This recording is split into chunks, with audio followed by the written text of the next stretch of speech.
Tips agar lansia terhindar dari penyakit stroke. Lakukanlah pertama yaitu pola makan yang sehat. Pola makan yang sehat itu kita harus menghindari makanan yang tinggi lemak, ya, kemudian dengan protein yang baik, ya, seperti telur, kemudian protein nabati yang alami.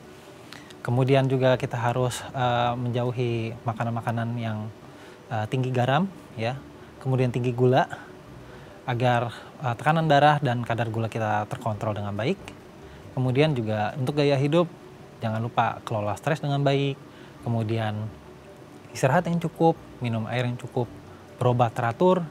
Kemudian memeriksa diri bila ada keluhan dan jangan lupa untuk check up kesehatan. Kemudian juga jauhi alkohol dan rokok.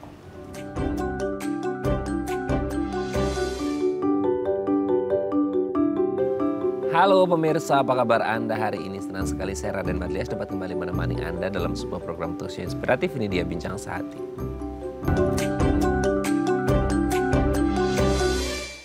Nih ya pemirsa, kalau kita nyebutin satu kategori atau range usia ini pasti di pikiran kita, aduh, ini tuh orang-orang yang dimasuk di range usia ini adalah orang-orang yang rentan mengalami berbagai gangguan kesehatan gitu ya. Yaitu orang-orang yang mungkin kayak 60 plus or 65 plus gitu ya. Lansia lah ya gitu atau orang lanjut usia. Nah pertanyaannya kenapa sih lansia ini identik dengan munculnya berbagai gangguan kesehatan. Salah satu yang mungkin sering kita dengar adalah stroke. Nah sebenarnya emang wajar ya kalau lansia ini mengalami stroke. Atau kayak nggak bisa kita pukul rata juga stereotip bahwa semua lansia akan mengalami gangguan kesehatan, salah satunya stroke. Nah sebenarnya apa sih stroke dan kenapa sih lansia katanya rentan atau sebenarnya nggak rentan sih sebenarnya? Karena dampak dari masa mudanya kali ya, yang berdampak pada ya kesehatannya ketika lanjut usia. Nah makanya hari ini kita akan membahas apakah memang lansia ini rentan mengalami stroke dan kalau ada yang mengalami stroke gimana cara mengatasinya. Tapi sebelum bahas itu kita akan bahas terlebih dahulu beberapa mitos atau fakta seputar stroke. Nah untuk membahasnya telah hadir bersama kami di studio Bincang Sehati ada Dr. Akbar Budi Antono SPPD, dokter spesialis penyakit dalam dari Rumah Sakit Jantung Jakarta. Selamat pagi Dr. Akbar, apa kabar? Selamat pagi. Sehat ya dok? Alhamdulillah sehat. Alhamdulillah. Dok hari ini kita akan membahas seputar masa depan kita nanti kalau kita dikasih umur panjang ya dok. Ya, lansia ya dok ya gitu.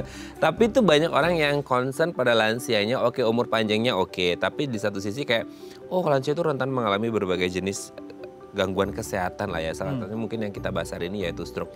Sebelum kita bahas seputar stroke pada lansia, kita bahas mitos fakta seputar stroke terlebih dahulu ya dok ya. Yang pertama adalah stroke adalah penyakit yang katanya udah nggak bisa dicegah nih. Jadi gini, case yang selama ini terjadi adalah banyak orang mengalami stroke itu tanpa kayak tanda-tanda ya dok ya. Tanpa kayak gejala atau tanpa alarm di tubuhnya bahwa oke, Anda akan mengalami stroke. Tiba-tiba aja orang mengalami stroke dan habis itu kayak ada gangguan mobilitas dan lain sebagainya. Nah betul nggak sih kalau akhirnya ada orang bilang stroke adalah penyakit yang nggak bisa dicegah? Ini mitos atau fakta? Ya ini lebih ke arah mitos ya. Kalau kita bilang stroke tidak bisa dicegah. Karena pada dasarnya stroke itu kan penyakit yang berhubungan dengan pembuluh darah. Dan kalau kita bilang ucuk-ucuk tiba-tiba muncul, itu nggak mungkin. Biasanya ada faktor risiko yang nanti kita akan bahas. Ya. Faktor risikonya itu banyak. Jadi dia lama-lama dia akan menyebabkan stroke. Dibilang bisa dicegah, pasti bisa. Karena dengan mengetahui faktor risiko tersebut, ya kita akan menghalangi terjadinya pembentukan penyakit stroke tersebut. Oh, berarti kan ini hubungannya dengan pembuluh darah gitu ya dok ya, di tubuh kita ya. Masalahnya kan mungkin orang nggak ada yang tahu nih kondisi pembuluh darahnya masing-masing karena itu kan tertanam di dalam. Ibarat kata kalau kayak rambut, kulit, kuku dan lain sebagainya kan terlihat gitu dok. Kalau ada luka, ada gangguan itu terluka. Jadi kalau di dalam pembuluh darah itu pasti case-nya di situ dan orang nggak bakal paham dong dok. Nah bisa tanpa gejala, betul. Tapi kita bisa tahu dari faktor risikonya. Misalnya ada penyakit kencing manis, darah tinggi. Nah kalau kita ketahui ya dua penyakit besar tersebut berkontribusi lumayan ya signifikan terhadap pembentukan stroke. Begitu juga ada penyakit jantung ya. Itu juga beberapa jenis penyakit jantung bisa menyebabkan stroke seperti itu. Jadi kalau kita udah tahu lebih dahulu, oh ini ada penyakit seperti ini nih tadi yang disebutkan, diabetes, darah tinggi, kolesterol, ya kemudian sakit jantung tertentu, itu kita akan lebih waspada, jangan sampai komplikasi menjadi stroke. Nah itu Itulah dia ya. ya, itu yang penting. Poin utamanya adalah jangan sampai faktor-faktor risiko tadi berujung pada stroke. Betul. Gitu ya. Karena gini, sebenarnya semua penyakit itu bisa dicegah kalau orangnya sadar diri dong. Gitu ya. Jadi bukannya tidak bisa dicegah, bisa. Masalahnya orang tuh kadang-kadang ke dokter kalau udah kolaps ya dok ya. Karena bilangnya takut gitu ya. Nah itu takut dok, takut banyak sih dok, takut didiagnosis, takut biaya, takut lain sebagainya gitu ya. Padahal kalau dari awal dicek dan lain sebagainya akan meminimalkan semua risikonya gitu dok ya. Oke, jadi bisa dicegah ya. Kita lanjut yang kedua dok. Ada hubungan antara stroke dan penyakit jantung. Waduh, ini serem banget dok ya. Stroke aja udah serem, jantung juga serem. Terus dibilangnya ada hubungan. Nah ini kan jadi parno juga nih orang-orang yang punya stroke terus kemudian belum pernah ada riwayat jantung, takut nanti akan jantung. Atau orang yang ada riwayat jantung belum pernah ada stroke, wah nanti apa akan stroke juga. Ada nggak hubungan antara si dua ini, si bestie ini ya, jantung dan stroke dok? Ya, ada hubungannya, ya, ini pasti fakta ya. Karena tadi disebutkan kalau stroke itu kan penyakit yang berhubungan dengan pembuluh darah. Oke. Ya. Dan yang namanya tubuh, pompa utamanya adalah jantung. Betul. Mau ke otak, mau ke kaki, mau ke paru, mau ke usus, mau kemanapun, pasti yang memompa darah adalah jantung. Jadi kalau jantung sakit, maka pembuluh darah yang lain juga bisa terpengaruh kesehatan pembuluh darahnya. Terutama ya seperti penyakit-penyakit gangguan irama. Oh, ya, irama gangguan jantung? irama, ya. Jantung itu pasti ritmik bergeraknya. Dengan tujuan aliran darahnya optimal dan pemberian nutrisi, oksigen ke arah organ-organ targetnya optimal, termasuk ke otak. Kalau misalkan irama jantung itu tidak beraturan, maka akan mudah terbentuk yang namanya bekuan darah di jantung tersebut. Aduh. Nah kalau bekuan ini dari jantung lepas masuk ke otak, stroke. Salah satu contohnya. Ya, kemudian penyakit jantung lain. Stroke itu kan bisa karena sumbatan. Jantung pun pernah dengar kan? Pasti umum yang namanya serangan jantung. Iya. Nah kalau stroke itu sumbatannya di otak. Kalau serangan jantung sumbatannya di pembuluh darah jantung. Jadi apapun yang terjadi, misalnya kita temuin, oh pembuluh darah jantungnya ada sumbatan, serangan jantung, ya kan? Nah, pembuluh darah yang tersumbat di jantung itu bisa menggambarkan tempat lain tidak hanya di jantung itu tersumbat. Tapi kita belum tahu ada sumbatan atau tidak. Bisa di kaki, bisa di otak juga, seperti itu. Ya, jadi pembuluh darahnya itu mengalami aterosklerosis. Itu bisa, kalau misalkan kita tahu dia ada penyakit jantung koroner, bisa terjadi juga di tempat lain hal yang sama seperti di koroner. Seperti itu. Makanya dia bilang ini beraratan, ya gitu. Waduh, serem juga ya. Nah, kalau kayak irama jantung nih dok, orang tuh kan kadang-kadang ya nggak tahu sih orang cara ngukurnya itu gimana ya. Kalau nggak salah itu range-nya kan antara 60 sampai 100 ya dok ya per menit ya.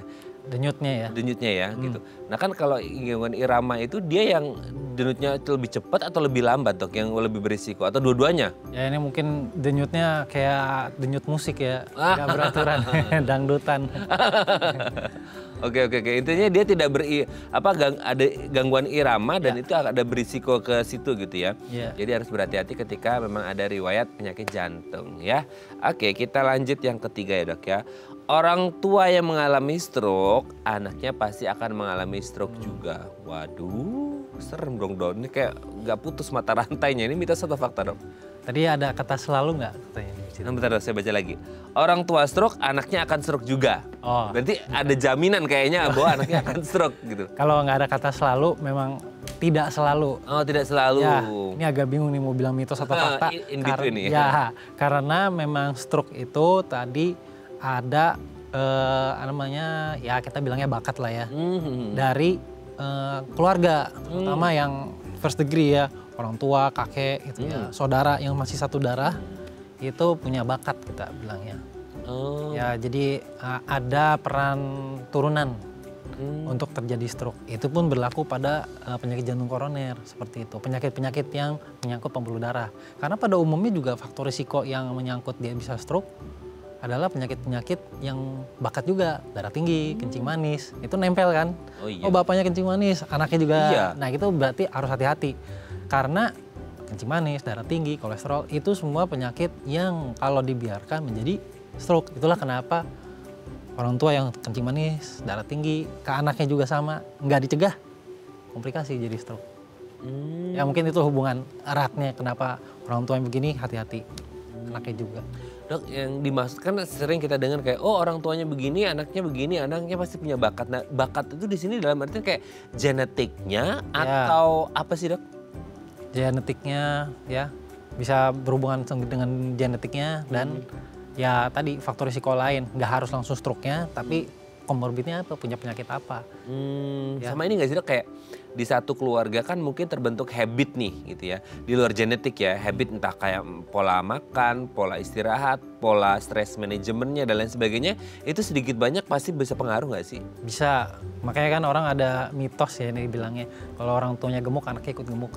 Iya bener lagi. Atau turunannya gede semua. Iya. Tapi yang diturunkan kalau yang seperti gemuk itu adalah perilaku lingkungan, bukan turunan. Itu juga berpengaruh, betul. Juga berpengaruh ya. Betul. Jadi kalau bisa pola makan, pola yang lain-lainnya tuh hidupnya yang jauh lebih sehat ya, supaya tidak berpengaruh. Ya, oke, kita lanjut yang keempat, Dok. Stroke ringan itu nggak berbahaya. Nah, beberapa case stroke ringan adalah mereka bisa recovered ya, kembali ke kondisi seperti semula gitu ya menurut saya. Dan akhirnya mereka menganggap bahwa oh ini mah stroke ringan udah hal yang biasa, jadi nggak berbahaya karena mereka akan kayak reversible, nggak ngerti ya, fully reversible atau enggak gitu. Nah, kalau kita ngomong stroke ringan itu nggak berbahaya, betul apa enggak, Dok? Kalau ini mitos. Berarti berbahaya dong. Ya, jadi kita orang Indonesia suka bilang, ya masih syukur dapat yang kecil-kecil ya. Iya benar. Masih syukur lecet lah. Untung masih yang kecil gitu ya. Gitu. Tapi ya itu tujuannya adalah stroke ringan, kalau dalam bahasa medis kita bilangnya TIA ya, TIA, Transient Ischemic Attack. Artinya transient hanya sementara, bisa hitungan menit, jam atau kurang dari 1 hari. Dan kembali biasanya normal. Jadi seperti saya tidak perlu mencari pertolongan. Nah, tapi sebenarnya ada warning sign atau tanda bahaya sebelum terjadinya badai. Jadi kalau bisa memang, walaupun gejalanya sudah hilang, carilah bantuan. Rumah sakit tetap dievaluasi untuk dicari semuanya. Tadi salah satunya tekanan darahnya biar ketahuan, ternyata gulanya berantakan, kolesterolnya ada, iramanya bermasalah. Nah, kalau ini ketahuan semua, yang tadi kecil tidak akan menjadi stroke yang besar. Jadi stroke kecil harus dianggap berbahaya. Oh, meskipun gini kan ada orang mengalami stroke ringan terus kayak udah sembuh lagi, Dok, udah nggak kerasa apa-apa lagi. Ya. Itu tetap harus diperiksain ke dokter. Maksudnya kayak, tapi kan orang ini sedang tidak mengalami stroke ringannya gitu, Dok. Ya, itu. Maksudnya bisa kedetek riwayatnya atau gimana itu? Ya, dia mesti misalnya nih, kalau gejala klasik stroke yang dia ngerasain, tiba-tiba saya pelot, tadi tangannya saya berat sebelah, itu sangat mudah kan. Oke, dia datang karena dia mungkin punya rasa ketakutan yang berlebih, itu malah jadi lebih baik. Begitu diperiksa, dievaluasi, dokter mengatakan ini kayaknya stroke deh, transik. Akhirnya yang dicari sama dokternya adalah bukan untuk mencari stroke yang sudah sembuh, tapi mencari faktor risikonya dan menata laksana supaya faktor risiko tersebut tidak menjadi stroke di masa depan nanti. Betul ya. Jadi orang ini mungkin nggak ada faktor risiko yang dia miliki dan akhirnya bisa menyebabkan stroke ringan. Betul. Meskipun sudah kembali normal, akan ada faktor risiko lagi yang lebih besar ke depan, siapa tahu nanti malah stroke-nya berat. Makanya meskipun sudah nggak kerasa tetap diperiksain gitu ya, Dok ya. Nah, itu juga jangan Dok, jumawa ya, Dok ya. Mentang-mentang udah gitu, saya sehat nggak ya, jangan sampai ya. Oke, kita lanjut yang terakhir ya, Dok ya. Hanya lansia yang berpotensi mengalami stroke. Nah, kalau kita ngomong lansia kan memang satu masa di mana kita mengalami aging lah ya, proses degeneratif, sehingga orang berpikir ya sudah lumrah lah gitu ketika lansia mengalami stroke. Betul nggak sih kalau sebenarnya stroke ini memang penyakitnya lansia gitu? Ya, agak setuju ya dengan dibilang kalau lansia banyak bisa kena stroke. Ya karena memang tadi masa hidupnya lebih panjang, ada proses degeneratif pembuluh darah, ada penyebab pembuluh darah karena sifatnya itu aterosklerosis yang disebutkan seperti penyakit jantung itu terbentuk dari manusia lahir. Perlahan-lahan karena gaya hidup, stres oksidatif pembuluh darah, akhirnya di samping tambahan pembuluh darahnya juga makin lama makin rapuh, menjadi kaku. Itulah kenapa lansia itu banyak yang kena penyakit pembuluh darah termasuk stroke salah satunya. Tapi kalau dibilang stroke itu eksklusif untuk lansia itu tidak ya. Karena pada nyatanya jenis stroke nanti yang kita akan bahas banyak nih. Ada yang sumbatan, ada juga yang akibat perdarahan, ya. Perdarahan itu bisa terjadi banyak ketemu kasusnya pada dewasa muda. Oh wow. Karena bisa jadi bawaan, Oh. gangguan AVM kita sebutnya, arteri vena malformasi. Memang dia pembuluh darah otaknya tidak senormal orang pada umumnya, jadi mudah pecah. Atau ya dia punya tekanan darah nggak nyampe usia 60-70 tahun udah pecah duluan aneurisma. Itu stroke juga tapi jenisnya perdarahan. Aduh serem ya dok ya. Jadi kayak tidak eksklusif quote and quote penyakitnya lansia, Betul. tapi bisa jadi range usia yang dewasa atau dewasa produktif pun bisa mengalami stroke. Makanya harus berhati-hati supaya tidak mengalami ini ya. Pola hidup sehat, pola makan, pola istirahat, pola manajemen stres juga itu penting semuanya ya. Diabetes, hipertensi itu dua maut gitu ya dok ya. Yang bisa mengakibatkan stroke. Nanti kita bahas lebih mendalam ketika di segmen selanjutnya. Oke pemirsa, kami akan kembali saat lagi kita bersama kami di Bincang Sehati.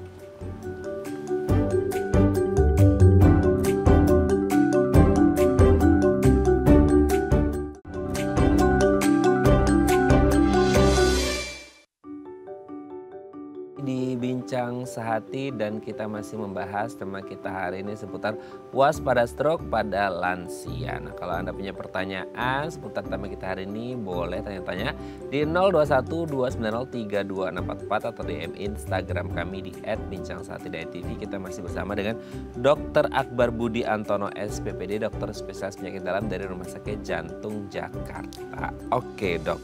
Stroke, tadi kan sedikit banyak kita sudah ada menyinggung seputar stroke itu sendiri.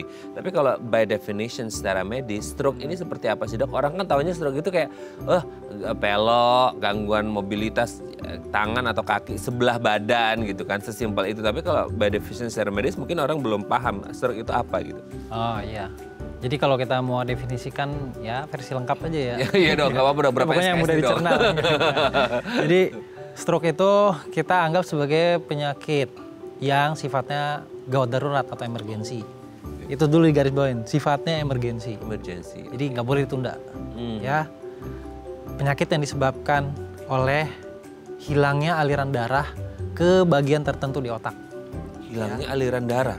Hilangnya aliran darah ke bagian tertentu di otak yang bisa disebabkan oleh tadi karena sumbatan atau karena perdarahan. Jadi ada interupsi aliran darah ke otak, ya, yang mengakibatkan bisa jadi gangguan permanen di otak dan mengakibatkan gangguan fungsi jangka panjang dan kalau kasus berat menyebabkan kematian. Nah itulah stroke. Stroke ya, dok. Ini kan menarik kalau bilangnya ada dua ya, penyumbatan dan pendarahan. Kita mulai dari penyumbatan terlebih dahulu. Yang tersumbat ini apa, di mana, dan kenapa bisa tersumbat gitu? Jadi tadi kita udah sempat singgung yang namanya stroke itu masalahnya adalah di pembuluh darah ya, utamanya. Jadi penyakit cerebrovaskular ya, penyakit pembuluh darah di otak. Jadi yang tersumbat utamanya ya pembuluh darahnya. Kita kan di leher nih ada pembuluh darah ya, pembuluh darah balik ke jantung, vena, pembuluh darah ke organ-organ kita sebutnya pembuluh darah arteri. Di sini ada karotis, ada cerebri, yaitu anatomi lah ya. Intinya adalah pembuluh darah yang menuju dari jantung ke otak.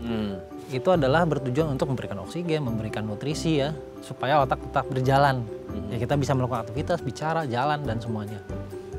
Kalau dari aliran ini ada yang tersumbat, ya bisa langsung di pembuluh darah otaknya sendiri seperti penyakit jantung koroner ya tersumbat atau terjadi karena aliran darahnya tadi ada gangguan irama dari jantung.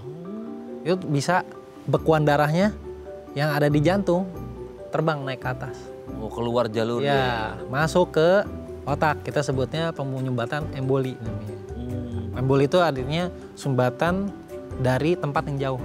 Dalam hal ini adalah jantung. Jantung ada bekuan darah naik dia ke atas. Nah itu namanya sumbatan. Bisa karena emboli tadi, bisa langsung karena sumbatan langsung di pembuluh darah otaknya. Nah itu namanya ya seperti aterosklerosis tadi yang disebutkan. Itu tuh ya, penyumbatan itu kan ibarat kata kalau kayak pipa atau selang kan ada kayak entah kayak kotoran atau apa sehingga ini kata ya entah lumut, kerak atau apa ya, itu kayak awalnya tuh kecil-kecil tuh lama-lama numpuk kan jadi penutup namanya juga penyumbatan gitu, tersumbat gitu. Nah itu yang di pembuluh darah itu yang menyumbat tuh apa dong? Maksudnya emang di dalam pembuluh darah kita ada kayak kerak atau kotoran sehingga akhirnya dia bisa terjadi penyumbatan gitu. Ya, tadi kita sebutkan yang namanya aterosklerosis itu sebenarnya penyumbatan pembuluh darah. Itu awalnya dari kerusakan dinding pembuluh darah, ya terbentuk lapisan lemak, meradang, kemudian dia akhirnya membuat selongsong pembuluh darah yang tadinya licin dan bulat itu jadi ada jendolan isinya seperti sumbatan. Nah itu dari apa? Dari kolesterol, gula yang tinggi. Nah waktu tekanan darahnya juga kalau dia ada yang tinggi nggak beraturan, berobatnya tekanan darahnya nggak terkontrol, tadi plak yang berisi lemak kolesterol yang sudah menumpuk di dalam pembuluh darah itu sobek. Ya jadi terbentuk artinya begitu plaknya sobek akan terbentuk namanya gumpalan darah. Nah, itu langsung 100% tersumbat. Kalau dia tersumbat akhirnya aliran berhenti total. Itu bisa menyebabkan jaringan di belakang sumbatan tersebut tidak dapat nutrisi atau oksigen. Akibatnya yaitu kematian jaringan, gejala stroke, gejala serangan jantung, seperti itu. Oke, tapi itu kayak penyumbatan itu bisa berlangsung berapa lama dok? Maksudnya kayak kan kita nggak ngerti ya di dalam pembuluh darah kita kan ada apa kan kita nggak bisa ngecek itu gitu. Itu kayak sifatnya itu kayak dia bakal langsung membesar menyumbat atau by proses dia secara progresif akan memburuk gitu atau gimana? Prosesnya cukup lama yang tadi disebutkan bahwa pembuluh darah itu terjadi plak penumpukan tadi itu dimulai dari usia manusia lahir. Oh dari bayi lahir gitu? Ya awal. Jadi proses pembentukan aterosklerosis itu dimulai dari proses manusia pertama hidup. Cuma ya seiring berjalannya usia pasti akumulasinya paling banyak di usia 30, 40, 50. Apalagi dia dirusak oleh gaya hidup yang tidak sehat, makin cepat lagi. Terbentuknya kolesterol tinggi, kegemukan, darah tinggi, kencing manis, itu makin cepat rusaknya. Berarti kalau kayak usia-usia kayak kita 20-an tahun ini dok, masih udah ada risiko juga karena dari lahir kita sudah ada risiko itu gitu ya? Bukan hanya orang-orang yang dewasa, produktif yang mungkin makanannya nggak dijaga atau lansia, bahkan even yang belasan tahun, 20-an tahun juga bisa? Bisa, tapi ya jarang yang sumbatan memang. Yang tadi banyak kan misalnya perdarahan. Tapi nanti ya kita tahu nih kalau dari muda aja udah perilaku hidupnya ada merokok, ada alkohol, kegemukan, itu ya ke depannya ada prediksi faktor risiko untuk jadi penyakit pembuluh darah seperti itu akan lebih tinggi. Jadi itulah kenapa memang benar kenapa lansia jadi banyak penyakitnya lihat pas mudanya. Iya betul. Jadi apa yang ditanam di masa muda gitu ya. Nah itu penyumbatan itu bisa terjadi di satu titik aja atau bisa bertitik-titik? Banyak titik, bisa banyak tergantung lokasinya gitu ya. Jadi sumbatan itu kan bisa di kiri, bisa di kanan, bisa di otak di bagian belakang, bisa di depan. Makanya gejala stroke itu bervariasi tergantung bagian otak yang tersumbat. Nah pertanyaannya itu kayak serandom itu kemunculannya itu karena apa sih? Maksudnya random aja dia bakal penumpukannya gitu. Iya, jadi ya penumpukan itu ya di mana terjadi tekanan yang tinggi, tekanan yang seringkali pembuluh darah turbulen ya kayak di percabangan itu ya sering terjadi luka di situ. Ya biasanya sih pembuluh darah besar di lehernya. Seringkali itu kalau kita USG itu ketemu biasanya. Ya pembuluh darah jantung gitu ya. Dan ini juga bisa juga terjadinya nggak cuma di otak atau di jantung, tapi di kaki pun bisa. Karena tadi penyakit pembuluh darah. Karena di seluruh tubuh ada pembuluh darah ya dok ya. Jadi dia mengalir kemana aja dan sabodoting dia memutuskan di mana gitu bahasa Jermannya. Bisa di sini, bisa di sini. Ya emang harus hati-hati ya dok ya. Tebak berhadiah aja lah itu. Dapetnya di mana? Oke dok, nanti kita lanjut lagi ya setelah break ya. Oke pemirsa, kami akan kembali saat lagi kita bersama kami di Bincang Saat.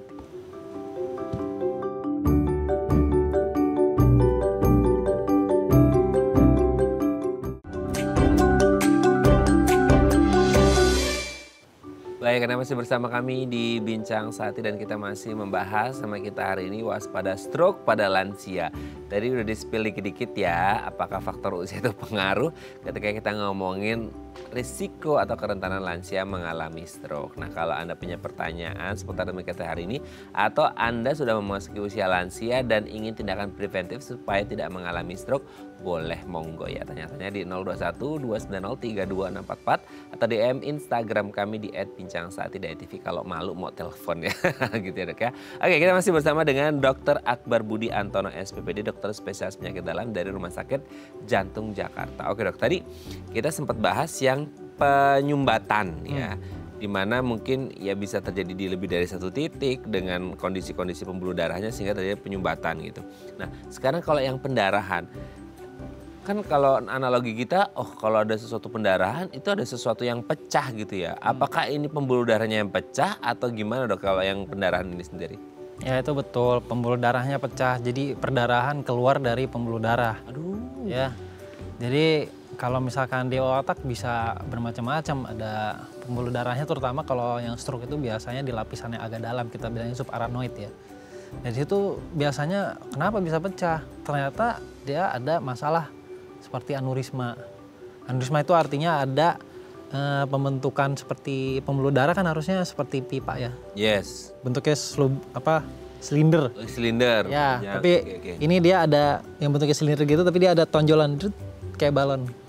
Hah? Di dalam pembuluh darah atau di luar? Keluar. Jadi pembuluh darah lurus begini ya. Dia ada aneurisma gitu. Jadi kayak balon ke samping. Oh, tapi dia ada space kosongnya di sini. Nah, itu isi darah, tapi pembuluh darahnya lebih lemah dan itu rawan pecah. Ya itu salah satunya karena ada aneurisma. Terus yang berikutnya juga tadi sempat disinggung adanya AVM atau malformasi arteri vena karena penyakit bawaan. Jadi biasanya pembuluh darahnya tidak sekokoh yang anatomi yang semestinya. Jadi kalau misalkan terjadi benturan, terjadi peningkatan tekanan drastis, ya itu bisa tiba-tiba pecah juga. Dan itu jadinya stroke hemoragik namanya, perdarahan.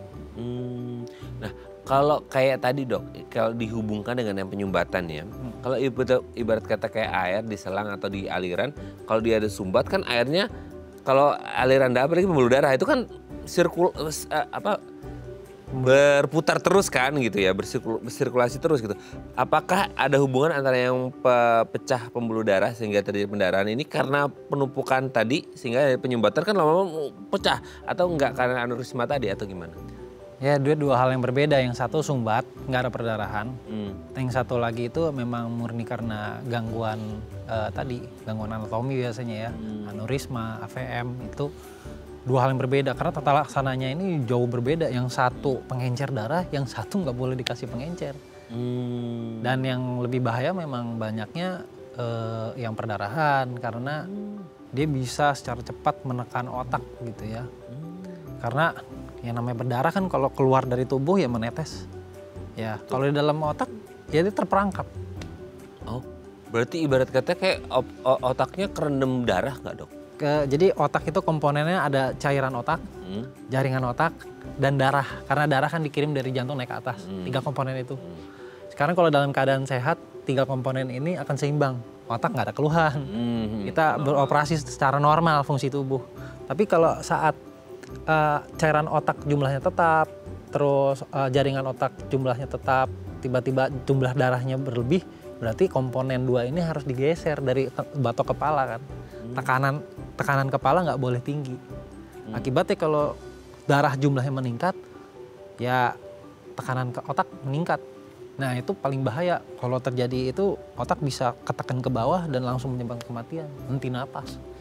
Jadi perdarahan itu lebih berbahaya biasanya ya dalam waktu singkat kalau nggak ditata laksana dengan cepat.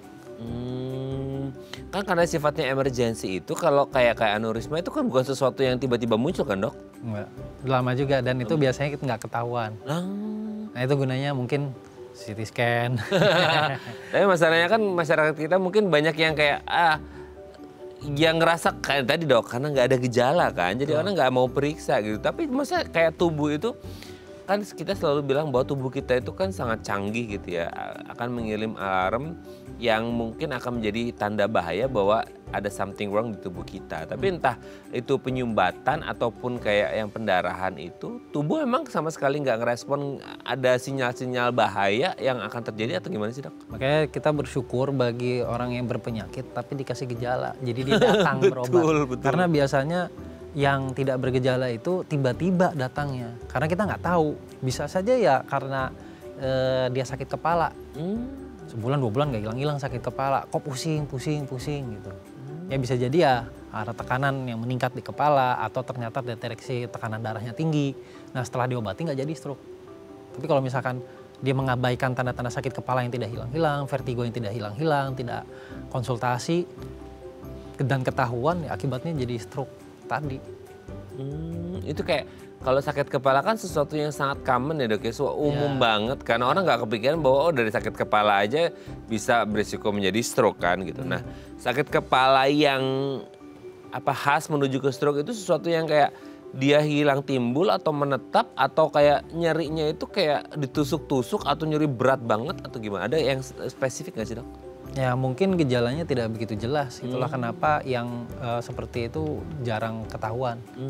Dan akhirnya ya menuju sering ketemu ya bentuknya sudah stroke. Jadi ya kita wanti-wanti aja kalau sakit kepala lagi sakit gigi wajar. Kalau sakit kepala matanya karena pegel ya wajar. Tapi kalau ini nggak ada angin tapi sakit kepala ini nggak hilang-hilang, minum obat ada lagi. Dan itu sebenarnya udah harusnya jadi warning sign. Kita harusnya memeriksakan diri, kenapa nih sakit kepala nggak hilang-hilang. Ya mungkin nanti perjalanan itu mungkin saat ke dokter pasti dicari dulu nih. Masalah di sinusnya, masalah di matanya, di giginya dicari, tapi nggak ada ya mungkin akan diputuskan, ya udah kita CT scan misalnya. Nah itu mungkin ketahuan gitu. Jadi memang kan sakit kepala tuh sebabnya macam-macam. Nggak selalu harus langsung dari otak, tapi dengan dia membawakan dirinya ke dokter, investigasi dimulai. Daripada dia tidak pernah ke dokter ya akhirnya dia tidak memulai investigasi tersebut. Dan kita juga berharap dokternya jadi mempunyai kecurigaan lebih tinggi gitu kayak Bapak ini merokok, Bapak ada darah tinggi, ada kencing manis. Jadi kita jadi mikir oh ini jangan-jangan ada arahnya ke sana, ada faktor risiko.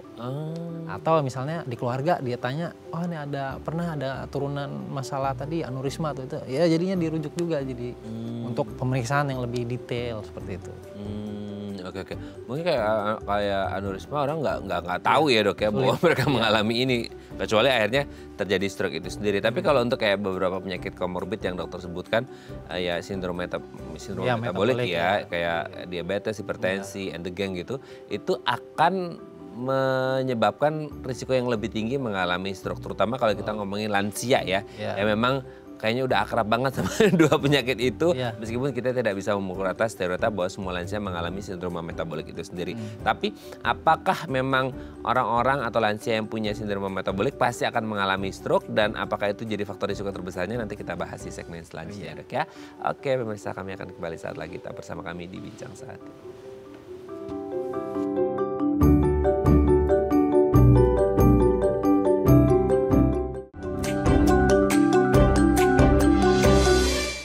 Baik, masih bersama kami di Bincang Sehati dan kita masih membahas sama kita hari ini waspada stroke pada lansia. Kalau Anda punya pertanyaan seputar tema kita hari ini, boleh tanya-tanya di 0212903244 atau DM Instagram kami di @bincang-sehati.tv. Kita masih bersama dengan Dr. Akbar Budi Antono SPPD, dokter spesialis penyakit dalam dari Rumah Sakit Jantung Jakarta. Oke, Dok.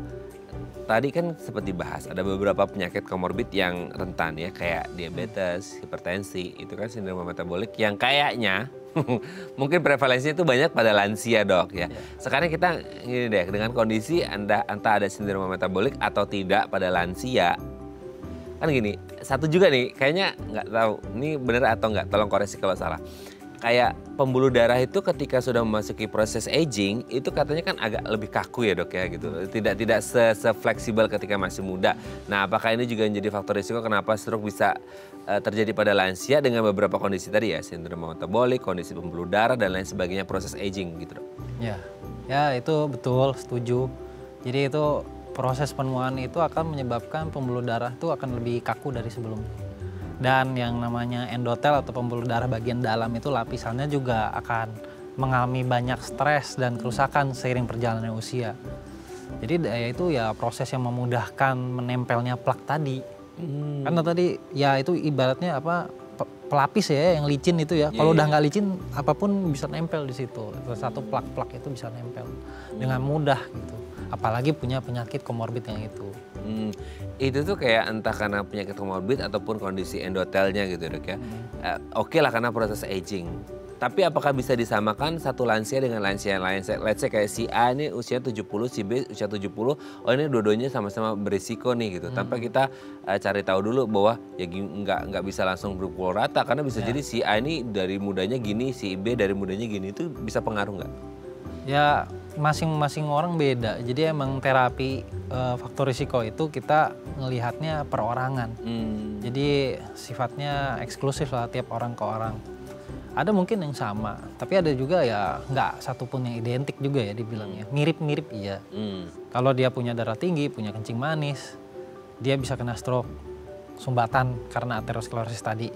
Tapi kalau yang sebelah sana mungkin dia nggak punya kencing manis, nggak punya darah tinggi, tapi punya gangguan irama jantung. Oh iya. Stroke-nya emboli yang terbang ke atas itu. Iya. Itu juga bisa. Jadi ya ada tadi yang disebutkan faktor risiko yang besar itu contohnya adalah ya penyakit tadi ya kencing manis, darah tinggi. Kemudian yang paling penting itu yang satunya adalah gangguan irama itu.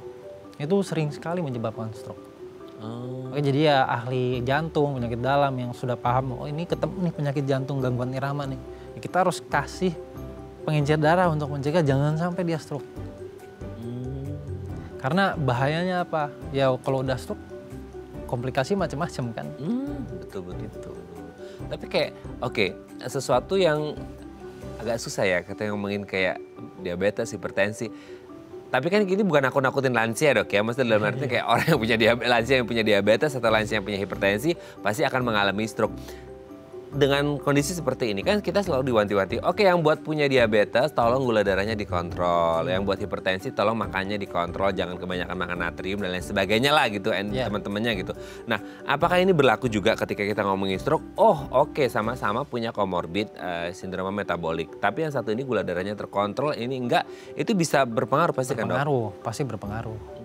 Ya itu pasti berpengaruh, soalnya ya tadi gula darah yang terkontrol itu kan berarti mendekati normal. Kita punya standar target lah ya dibilangnya. Kalau kita bilang gula darah HbA1c-nya itu di bawah 7 kalau untuk seorang penyakit diabetes atau kencing manis. Tekanan darahnya terkontrol di bawah 140/90. Nah itu menyebabkan si pembuluh darah yang dilewati tekanan darah yang terkontrol ya lebih awet. Dibandingkan tekanan darah yang nggak terkontrol itu dindingnya ketekan, endotelnya bisa kena stres. Ya.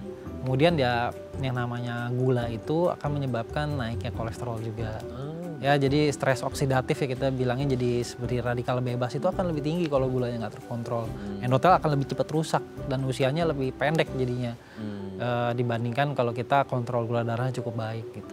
Oke. Nah sama di usia lansia ini kan selain karena faktor kesehatan yang rentan, juga faktor recovery-nya itu lumayan effort ya dok ya gitu. Nah saya pernah dengar juga katanya di stroke ini sendiri juga ada yang namanya golden period. Nah golden period ini hanya berlaku untuk lansia aja memang karena proses aging yang generatif atau semua umur? Apakah lansia golden periodnya lebih cepat nih gitu atau gimana nih dok? Ya jadi kalau golden period itu sebenarnya digunakan untuk stroke di segala usia. Terutama sih ya kita lihatnya yang penyumbatan karena ini berhubungan dengan terapi stroke-nya. Kalau yang sumbatan itu kita kan biasanya terapinya memberikan penghancur sumbatannya. Ya fibrinolitik namanya. Yang itu sifatnya itu sangat efektif kalau di bawah golden period 3 sampai 4,5 jam. Ya lewat dari itu biasanya jaringan atau sumbatannya itu sudah mengeras, sudah mulai stabil dan kalau kita coba masukkan pengencer atau penghancur sumbatannya itu nggak semua sumbatannya hilang. Itulah gunanya golden period buat nolong.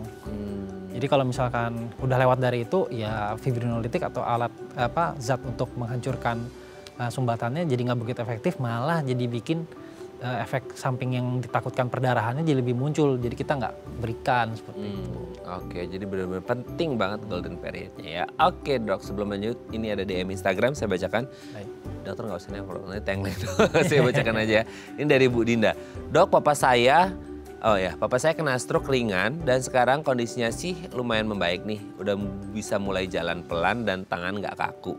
Tapi ngomongnya tuh masih lambat dan gampang capek. Butuh berapa lama recovery-nya ya? Tanda stroke sembuh itu apa? Terima kasih. Oh, stroke ringan, udah mulai membaik, udah bisa jalan pelan dan tangan nggak kaku. Tapi ngomongnya masih lambat dan gampang capek. Nah gimana? Kalau stroke ringan itu tadi kita bilangnya transient ischemic attack ya. Kalau transient ischemic attack itu biasanya sembuh cepat ya, sempurna.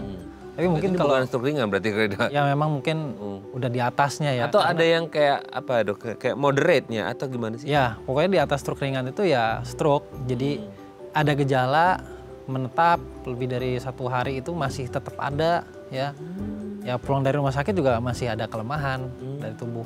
Ya jadi kalau ini bicara masalah recovery ya. Jadi kalau stroke ya recovery-nya itu butuh effort memang.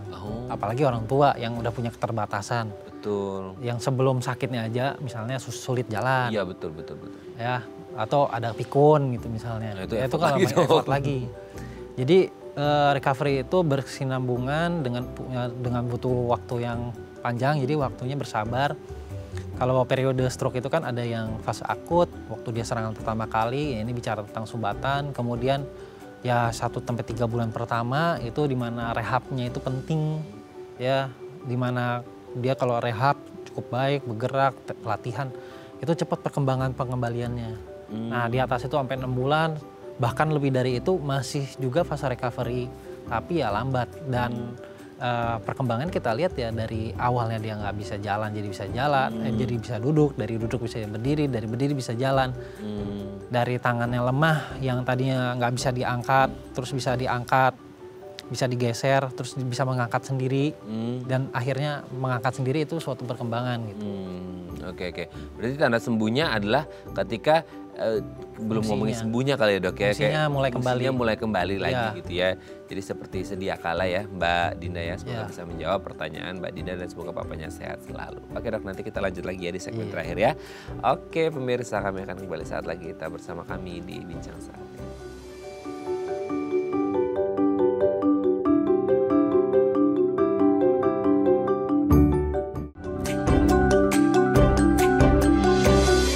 Baik, masih bersama kami di Bincang Sakti dan kita masih membahas sama kita hari ini waspada stroke pada lansia. Masih bersama dengan Dr. Akbar Budi Antono SPPD, dokter spesialis penyakit dalam dari Rumah Sakit Jantung Jakarta. Oke dok, tadi dijelaskan tentang bagaimana kondisi sehingga akhirnya orang ini bisa terselamatkan dengan golden period tadi kita bahas.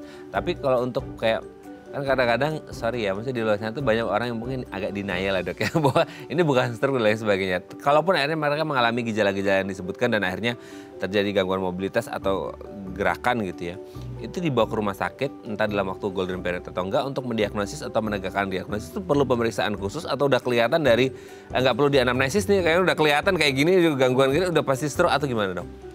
Jadi kalau misalkan diagnosis stroke itu di luar rumah sakit sendiri, kita bisa nih untuk edukasi awam ya, untuk mendeteksi kemungkinan ini stroke. Nanti urusan dikonfirmasi pas di rumah sakit. Di rumah sakit, iya. Tapi kita harus bawa cepat sebelum golden periodnya habis ya kan. Yaitu ada yang disingkat BFAST, ada yang fast itu kecepatan itu loh bahasa Inggris. Itu kita lihatnya face ya, terus arms, leg, ada kelemahan enggak, itu kan paling umum tuh sering dapet ya.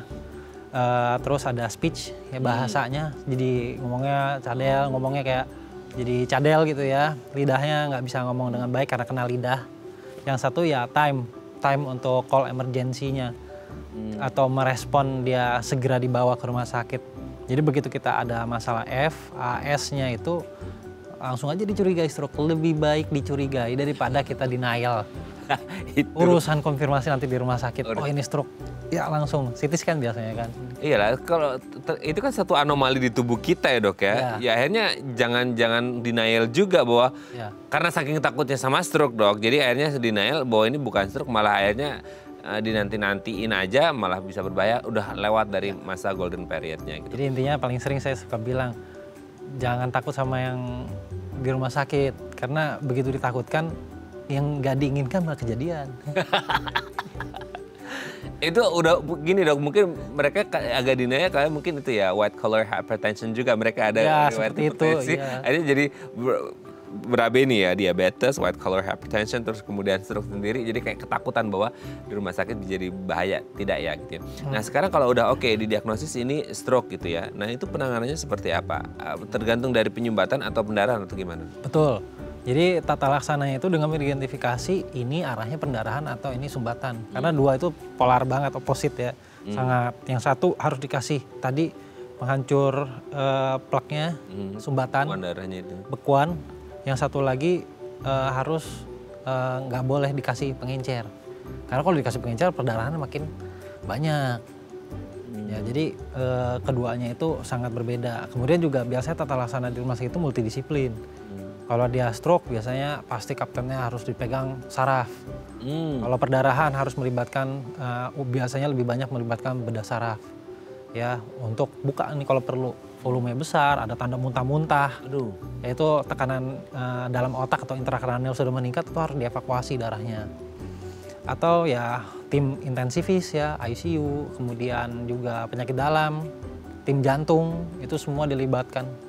Karena ya stroke itu pasti disebabkan nggak hanya karena masalah otak dan pembuluh darahnya, tapi juga tadi ada masalah komorbid, ada masalah jantungnya, ada masalah irama atau tidak, ada masalah darah tingginya, ada masalah kencing manis, kolesterol, itu semua harus kolaborasi. Biasanya di rumah sakit itu udah tim. Nah, setelah dia masuk rumah sakit, diberikan obat-obatan sesuai dengan kondisi yang sesuai, ya lewat fase akut, tim rehab juga harus ikut. Nah itu, berarti kayak kebutuhan akan rehab medik itu juga penting, fisioterapi dan lain sebagainya itu dong? Ya, karena itu yang kita tim medis itu kan kerjasama ya, kolaborasi. Yang satu menangani masalah mediknya, sedangkan rehab itu akan berfokus untuk mengembalikan fungsinya. Kan kita ngurusin penyakitnya. Betul. Tim rehab medik, fisioterapi akan mengembalikan fungsinya. Karena pasti karena suatu penyakit ada fungsi yang hilang. Dan fungsi yang hilang ini akan menyebabkan gangguan kehidupan sehari-hari. Oh betul. Ya kan? Betul. Nggak bisa makan. Iya.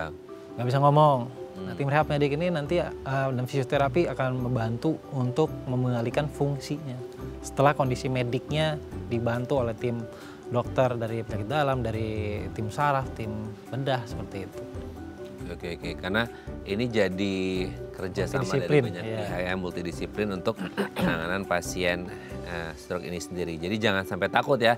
Ini juga menarik dong sebenarnya kayak tadi ya. Banyak orang yang nggak tahu dengan golden period dan akhirnya banyak juga yang denial gitu ya.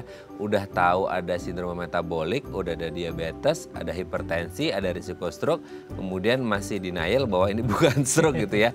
Tadi dokter juga bilang kayak dibawa ke rumah sakit orang jadi takut gitu ya. Gara-gara mungkin hipertensinya juga gara-gara dia punya white coat hypertension sehingga akhirnya jadi tambah berabe urusannya. Oke, terima kasih dok. Semoga ini menjadi ilmu bagi kita bersama supaya nanti ketika kita tua ya dok ya, kita terhindar dari stroke dan kalaupun sekarang yang sudah lansia, semoga bisa menjaga gaya hidup jauh lebih sehat. Terima kasih dok, sehat terus, salam untuk keluarga di rumah dan teman-teman di Rumah Sakit Jantung Jakarta. Selamat pagi dok. Terima kasih. Oke, pemirsa itu dari perbincangan kita dengan Dr. Akbar, semoga bermanfaat ya. Dan jangan lupa untuk terus menyaksikan konten-konten inspiratif kami di platform Daai Plus. Saya Raden Matias pamit, sampai jumpa dan selamat kembali beraktivitas di hari Selasa yang lumayan dingin ini di sekitar Jabodetabek ya. Dan tetap jaga kesehatan Anda supaya tidak mengalami stroke di usia lanjut nanti. Sampai jumpa, sehat selalu ya. Terima kasih dok.